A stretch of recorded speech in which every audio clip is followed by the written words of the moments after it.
really should be doing my work, but I deserve an hour, just one. Let's see. Rick and Morty, already watched that episode. Banged. What's this? Peaky Blinders. Seems like too much. I have no energy. Nothing's interesting. Ish. But maybe no. Actually, I don't know anything about Formula One. How can I watch this thing? I don't know what it is. How do I watch this thing? How do I watch the race? So, you want to watch Formula One, you don't understand how it works. Maybe you want to watch Drive to Survive, you do not understand anything that's happening. You don't even understand how a full race in Formula One works. Well, that's what I'm here to give you, a crash course in Formula One.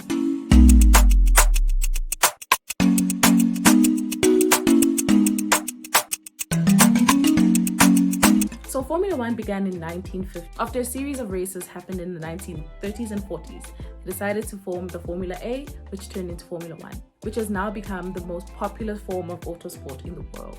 The Formula One season usually begins in March in Australia and ends at the end of the year in November in Abu Dhabi.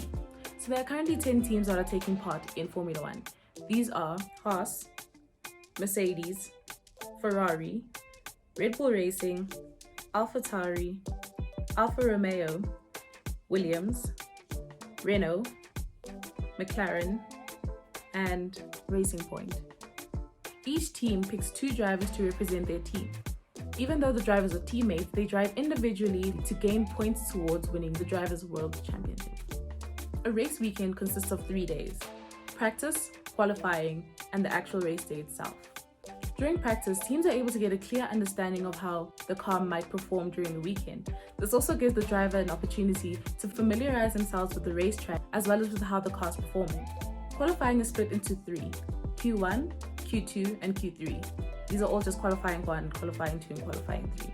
Qualifying is used to determine where on the grid the driver will begin the race. So during Q1, drivers have 18 minutes in which they have to clock their fastest time.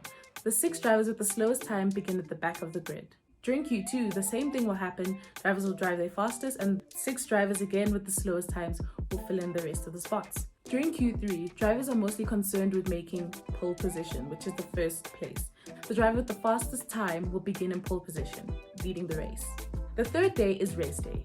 Race day is the main event. It's what you came here for. It's what you want to know about, right? So race day is more technical than people may give it credit for. People mostly think the drivers just get on the grid, do their fastest laps, and the one over the line first wins. And I mean, I can see how you think that, but $10 says you're wrong.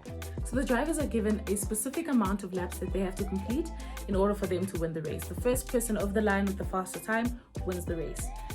Now, it's not as simple as it seems. You don't just race around and then you win. That would be nice. We could all be drivers then. But there's a whole lot more that goes into the drivers and the cars that they drive. First, second, and third are given the podium finish, which is the celebration that happens where they spray the champagne all over each other. The top 10 drivers gain points for themselves and for their teams. The bottom half don't get anything, unfortunately. That's just how the cookie crumbles. It is what it is. It is what it is. The driver at the end of the season with the most points wins the Drivers' Championship. And along with him, his team, the Constructors' Championship. The reigning champion is currently Lewis Hamilton, and obviously Mercedes is the Constructors' Champion at the moment. I will put some links in the description. They'll teach you all about the tires they use, tire wear. They'll teach you about pit stops, aerodynamics, and all that fun stuff that goes into a race, because drivers don't just drive around fast and win. There's so much more that goes into it, and there's so much more that goes into practice, qualifying, and all those things. But this is Crash Course, so there you go. You understand the race a little bit more, a little bit better, and yeah, you can kind of watch a Formula One race. So that is your crash course in Formula One. Please make sure to like, comment, subscribe. Tell me what I can do better. Tell me what more you want to know. Just talk to me and I'll try and talk back.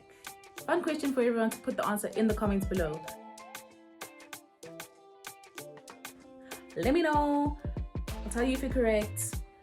500 subscribers, I'll be doing a giveaway and we'll be having good times together learning about Formula One.